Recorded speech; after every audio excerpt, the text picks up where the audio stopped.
friends, welcome to Press to Teach. So deep dive into Python series la இன்னைக்கு நீங்க identity operator ஆன is பத்தி தான் கத்துக்க போறீங்க. and இந்த is நீங்க பெட்டரா அண்டர்ஸ்டாண்ட் பண்ணிக்கிறதுக்காக பைத்தான்ல இருக்கக்கூடிய ஐடி ஆஃப் மெத்தடும் சேர்த்து இந்த வீடியோல பார்க்க போறோம். and இந்த is and ஐடி ஆஃப் நீங்க நல்லா ப்ராப்பரா புரிஞ்சுக்கிட்டீங்க அப்படின்னா பைத்தானோட ரொம்ப இம்பார்ட்டன்ட் கான்செப்ட் ஆன மியூட்டபிலிட்டி அண்ட் இம்மியூட்டபிலிட்டி பத்தி நீங்க அண்டர்ஸ்டாண்ட் பண்ணிக்க முடியும். ஸோ இந்த வீடியோ ஸ்கிப் பண்ணாம பாருங்க. அண்ட் இந்த வீடியோ பிடிச்சிருந்துச்சு அப்படின்னா கண்டிப்பா ஒரு லைக் பண்ணுங்க, அது எங்களுக்கு ரொம்பவே சப்போர்ட்டிவா இருக்கும். அண்ட் மறக்காம இந்த வீடியோவை எப்படி இம்ப்ரூவ் பண்ணலாம் இல்ல இன்னும் பெட்டரா கொண்டு போறதுக்கு உங்களோட சஜஷன் எதுவா இருந்தாலும் அதை கமெண்ட்ல சொல்லுங்க. ஸோ இப்போ வாங்க வீடியோக்குள்ள போலாம். ஸோ இட்ஸ் ஆப்ரேட்டர் இங்கிலீஷில் இட்ஸ் நம்ம எங்கெங்கெல்லாம் யூஸ் பண்ணுவோம். ஸோ என்னுடையது, அதாவது இந்த ஆப்ஜெக்ட் வந்து என்னோடது அப்படின்னு ஐடென்டிஃபை பண்ணுறதுக்காக இட்ஸ் யூஸ் பண்ணுவோம் இல்லையா. எக்ஸாம்பிளுக்கு this is my book, this is my pen, இப்படிலாம் நம்ம இங்கிலீஷில் சொல்லுவோம்.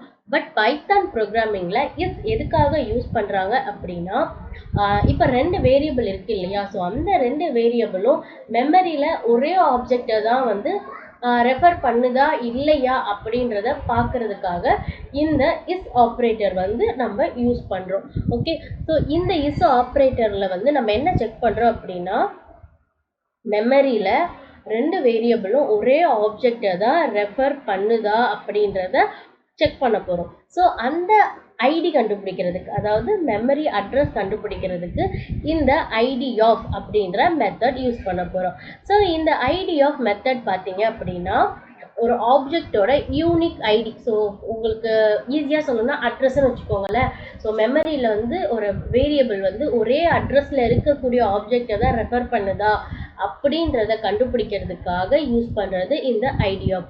ஓகே, ஸோ இந்த ஐடென்டிஃபையர் அப்படின்றது என்னன்னா மெமரி அட்ரஸ். ஸோ ஒரு வேரியபிளோட மெமரி அட்ரஸை வந்து நீங்கள் ரிட்டர்ன் பண்ணணும். ஸோ மெமரியில் அது எந்த அட்ரஸில் இருக்குன்றதை கண்டுபிடிக்கணும் அப்படின்னா அதுக்கு நீங்கள் ஐடி ஆஃப் அப்படின்ற இந்த ஆப்ரேட்டர் யூஸ் பண்ணணும். ஓகே, ஸோ இதை வச்சு தான் நம்மளால் வந்து கண்டுபிடிக்க முடியும். ஸோ இதில் ஒரு சின்ன நோட் என்ன அப்படின்னா, ஸோ ஒரு ஸ்மால் டைப் ஆஃப் இன்டீஜர்ஸ் இருக்குன்னு வச்சுக்கோங்களேன். ஸோ ஃபார் அன் எக்ஸாம்பிள் இந்த integer and none keyword and null keywords, இதெல்லாம் பார்த்தீங்க அப்படின்னா அதோட மெமரி வந்து பார்த்தீங்கன்னா ஒரு டிப்பிக்கலி -5 to 256 இந்த மாதிரி ஒரு சைஸ்க்குள்ளே தான் இருக்கும். ஸோ இந்த மாதிரி இருக்கக்கூடிய இந்த கம்மி வேல்யூஸ் எல்லாமே வந்து பைத்தான் என்ன பண்ணும் அப்படின்னா ஆல்ரெடி எக்ஸிஸ்டிங்கில் இருக்கிற ஆப்ஜெக்ட் கூட வந்து ரீயூஸ் பண்ணிக்கும். திரும்ப புதுசாக அதுக்குன்னு ஒரு மெமரி வந்து கிரியேட் பண்ணாது.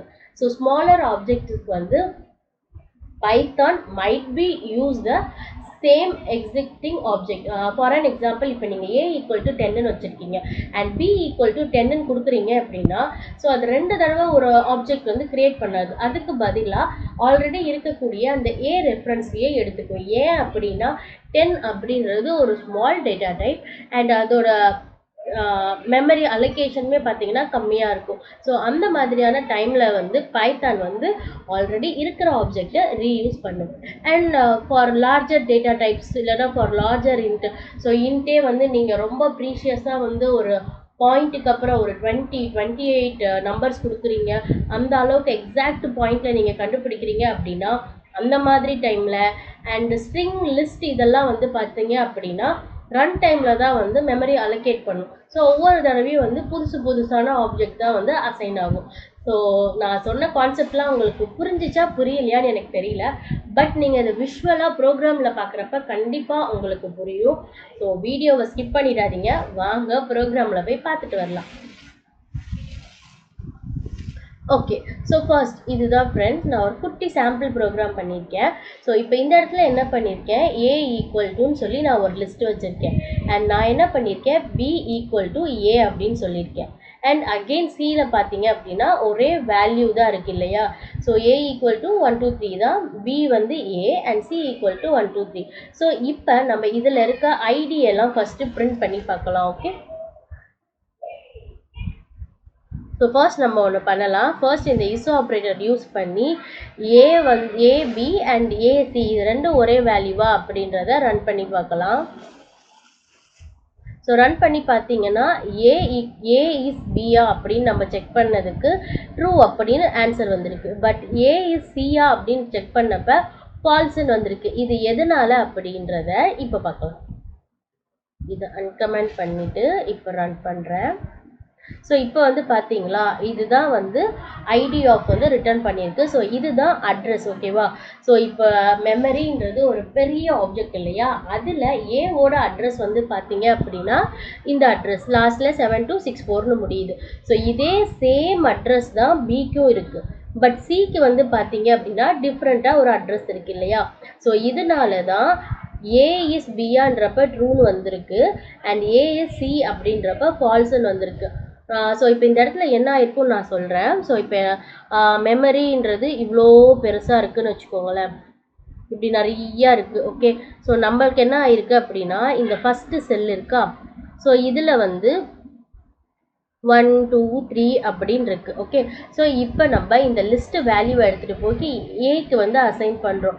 ஸோ அப்போ என்ன ஆகும் அப்படின்னா இந்த வேல்யூ இருக்கு இல்லையா, ஸோ இந்த இடத்துல ஸோ இந்த இடத்துல என்ன ஆகும் அப்படின்னா இது வந்து ஏ அப்படின்ற ஒரு வேரியபிள் வந்து ரெஃபர் பண்ணிட்டு இருக்கும். ஓகே, ஸோ இப்போ நான் என்ன பண்ணுறேன், ஏ ஈக்குவல் டு பின்னு சொல்கிறேன். அப்போ என்ன ஆகும் அப்படின்னா திரும்பவும் ஒரு ரெஃபரன்ஸ் வந்து இங்கே ஃபார்ம் ஆகிட்டு, ஸோ இது வந்து என்ன பண்ணும், அதை வந்து பி அப்படின்னு நம்ம நேம் பண்ணிக்கிறோம்.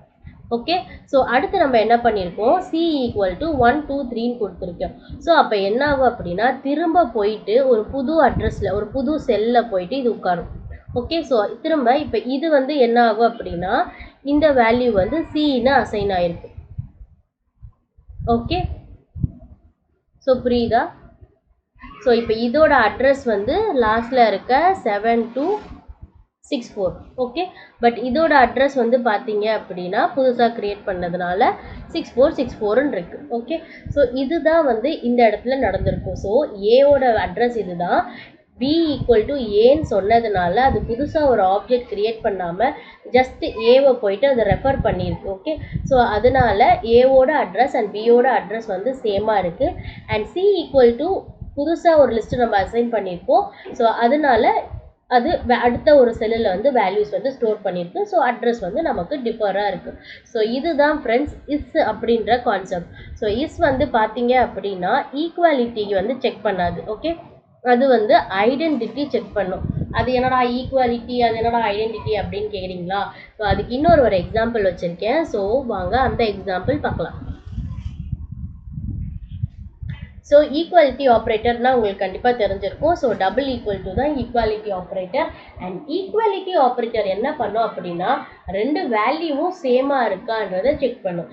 அண்ட் ஐடென்டிட்டி ஆப்ரேட்டர் என்ன பண்ணும் அப்படின்னா ரெண்டுமே ஒரே ஆப்ஜெக்டா, மெமரியில் ஒரே அட்ரஸில் தான் ரெஃபர் ஆகிருக்கா, அது ஒரே ஆப்ஜெக்டா அப்படின்றது தான் செக் பண்ணும்.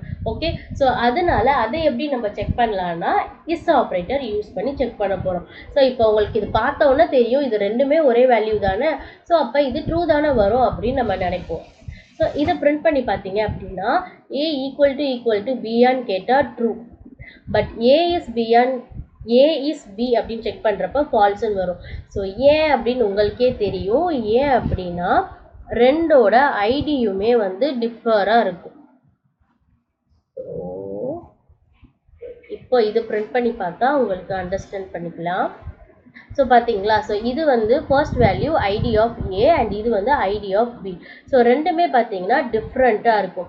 ஸோ நான் உங்களுக்கு வந்து இன்னொரு விஷயம் சொன்னேன். ஸோ லிஸ்ட்டு, டியூபிள்ஸ் இந்த மாதிரி பெரிய பெரிய டேட்டா, கொஞ்சம் காம்ப்ளெக்ஸான டேட்டா ஸ்ட்ரக்சர்ஸ் எல்லாமே ரன் டைமில் தான் வந்து மெமரி அசைன் பண்ணோம் அப்படின்ட்டு.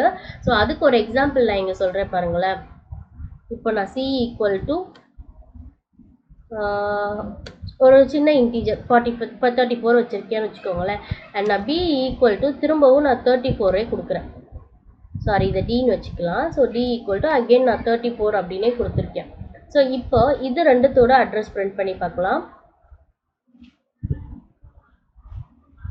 So print c and d. Okay, so இப்போ இதை ரன் பண்ணுறேன். பழைய வேல்யூஸ் நமக்கு வேண்டாம். ஸோ பார்த்தீங்களா, ஸோ இது வந்து ரெண்டுத்துக்குமே வந்து சேம் அட்ரஸ் தான் க்ரியேட் ஆகிருக்கு. ஓகே, ஸோ இதுவும் சேம் அட்ரஸில் தான் இருக்குது. அண்ட் இங்கே வந்து நீங்கள் வந்து பிரிண்ட் சி இஸ் டி அப்படின்னு கொடுத்தீங்க அப்படின்னாலும் ட்ரூன்னு தான் வரும். ரன் பண்ணி பார்க்கலாம். ஸோ பார்த்தீங்களா, ஸோ இப்போ இந்த இடத்துல நீங்கள் ரெண்டு விஷயத்த ப்ராப்பராக அண்டர்ஸ்டாண்ட் பண்ணிக்கோங்க. ஸோ நான் என்ன சொன்னேன், லிஸ்ட்டு டியூப்புள் அந்த மாதிரி கொஞ்சம் காம்ப்ளெக்ஸ் டைப் ஆஃப் டேட்டாஸ் எல்லாமே ரன் டைம், அதாவது நீங்கள் ப்ரோக்ராம் எக்ஸிக்யூட் ஆகுறப்ப மெமரி அலோகேட் பண்ணுன்னு சொன்னேன் இல்லையா. ஸோ அதனால ஃபர்ஸ்ட் டைம் இந்த ப்ரோக்ராம் எக்ஸிக்யூட் ஆனப்போ ஏபியோட வேல்யூ பார்த்தீங்களா, ஓகே, டிஃபராக இருக்குது, 1972 சம்திங் இருக்குது. ஸோ அதே மாதிரி செகண்ட் டைம் நான் ரன் பண்ணுறப்ப திரும்ப வேறு வேல்யூ வந்திருக்கு. ஏன் அப்படின்னா, நீங்கள் ஒவ்வொரு தடவை இந்த ப்ரோக்ராம் ரன் பண்ணுறப்பவும் அது என்ன பண்ணும் அப்படின்னா, மெமரியில் போயிட்டு புதுசான அட்ரஸை அலோகேட் பண்ணிக்கும். ஓகே, ஸோ இதுதான் வந்து ரன் டைம் மெமரி அலோகேஷன் அப்படின்னு சொல்லுவோம். ஸோ அந்த மாதிரி பண்ணும். ஸோ அதனால ஒவ்வொரு தடவையுமே வந்து பார்த்தீங்கன்னா அதோட அட்ரஸ் டிஃபராக வரும். பட் ஆனால் சின்ன ஒரு சிம்பிள் டேட்டா ஸ்ட்ரக்சர்ஸ் ஆர் இல்லைன்னா நான் சொன்ன அந்த ரேஞ்ச் இருக்கு இல்லையா, -5 to 256 இந்த பைட்டுக்குள்ளே இருக்கக்கூடிய டேட்டாஸாக இருந்தால் பைத்தான் வந்து ஆல்ரெடி இருக்கிற ஆப்ஜெக்டே வந்து ரீயூஸ் பண்ணிக்கும், திரும்ப புதுசாக க்ரியேட் பண்ணாது. ஓகே, ஸோ அதுக்கு எக்ஸாம்பிள் இந்த சிடி வேல்யூ. ஸோ நான் இங்கே என்ன தான் 34 கொடுத்தாலும் இது ரெண்டுமே பார்த்தீங்கன்னா ஒரே மெமரி அட்ரஸில் தான் இருக்குது. அண்ட் அதை ரீரன் பண்ணப்பவும் பார்த்தீங்க அப்படின்னா எனக்கு அதே அட்ரஸில் தான் இருக்குது, வேறு டிஃப்ரெண்ட் அட்ரஸ் வந்து க்ரியேட் ஆகலை. ஸோ நான் திரும்பவும் ஒர்க்கை ரன் பண்ணுறேன். ஸோ ஸ்டில் அதே தான் எனக்கு லொக்கேட் ஆகிருக்கும். ஓகே, ஸோ இது எப்போ ரீஅலோகேட் ஆகும் அப்படின்னா, இதை நான் இந்த ப்ரோக்ராம் எக்ஸிக்யூட் ஆன இந்த மெமரியை நான் டெலீட் பண்ணிட்டேன், மொத்தமாக இந்த ப்ரோக்ராம் வந்து நான் கிளியர் பண்ணிட்டு திரும்ப ரன் பண்ணுறேன் அப்படின்னா அப்போ எனக்கு வேறு ஒரு மெமரி அலோகேட் ஆகும். ஓகே, ஸோ இப்போ உங்களுக்கு நான் சொன்ன எல்லா கான்செப்ட்டுமே நல்லா புரிஞ்சிருக்கும்னு நினைக்கிறேன். ஓகே, ஸோ இதுதான் ஃப்ரெண்ட்ஸ், நான் உங்களுக்கு இது எல்லாமே இந்த ஒவ்வொரு லைனையுமே வந்து உங்களுக்கு நான் ப்ரோக்ராமில் ஒரு எக்ஸாம்பிளோட சொல்லியிருக்கேன். ஸோ கண்டிப்பாக உங்களுக்கு இதை அண்டர்ஸ்டாண்ட் பண்ணிக்கும். ஸோ நீங்கள் ஃபர்ஸ்ட் டைம் பார்க்குறீங்க, உங்களுக்கு புரியலை அப்படின்னா கொஞ்சம் நிதானமாக ரிலாக்ஸ் பண்ணிவிட்டு திரும்பவும் பாருங்கள், கண்டிப்பாக உங்களுக்கு புரியும். அண்ட் அது மட்டும் இல்லாமல் நம்மளோட சேனலில் ஒவ்வொரு வீடியோ போட்டதுக்கப்புறமா அது ரிலேட்டடாக நீங்கள் அண்டர்ஸ்டாண்ட் பண்ணிக்கிற மாதிரி நிறையா போஸ்ட்டு, நிறையா ஷார்ட்ஸ் போடுறோம், லைக் குவிஸ் ஃபார்மேட்டில் போடுறோம். ஸோ அதனால் அந்த குவிஸ் எல்லாம் நீங்கள் சால்வ் பண்ணுறப்ப, அந்த போஸ்ட்டுக்கெலாம் நீங்கள் ஆன்சர் பண்ணுறப்ப உங்களுக்கு வந்து இன்னும் ஒரு நல்ல கிளாரிட்டி கிடைக்கும். ஸோ நான் ஆல்ரெடி சொல்கிற மாதிரி தான், practice make a man perfect. So நீங்கள் ப்ராக்டிஸ் பண்ண நீங்கள் பைத்தான் கூடவே இருக்க, ஸோ எம்சிக்யூலாம் நீங்கள் அப்படியே மைண்டில் யோசித்து பார்க்குறப்ப, குவிஸஸ்லாம் வந்து அப்படியே மைண்டில் சால்வ் பண்ணி பார்க்குறப்ப நீங்கள் வந்து பைத்தான் கூட ஃபெமிலியர் ஆவீங்க. ஸோ ஒன்ஸ் நீங்கள் ஃபெமிலியர் ஆகிட்டீங்க அப்படின்னா ஸோ நீங்கள் வந்து பைத்தானில் நிறைய விஷயங்கள் அச்சீவ் பண்ண முடியும். ஸோ கண்டிப்பாக ப்ராக்டிஸ் பண்ணி பாருங்கள். அண்ட் இந்த வீடியோ உங்களுக்கு பிடிச்சிருந்துச்சு அப்படின்னா கண்டிப்பாக லைக் பண்ணுங்கள், உங்கள் ஃப்ரெண்ட்ஸ் கூட ஷேர் பண்ணிக்கோங்க. அண்ட் சப்ஸ்கிரைப் பண்ணலை அப்படின்னா கண்டிப்பாக சப்ஸ்கிரைப் பண்ணுங்கள். அண்ட் தேங்க்ஸ் ஃபார் வாட்சிங்.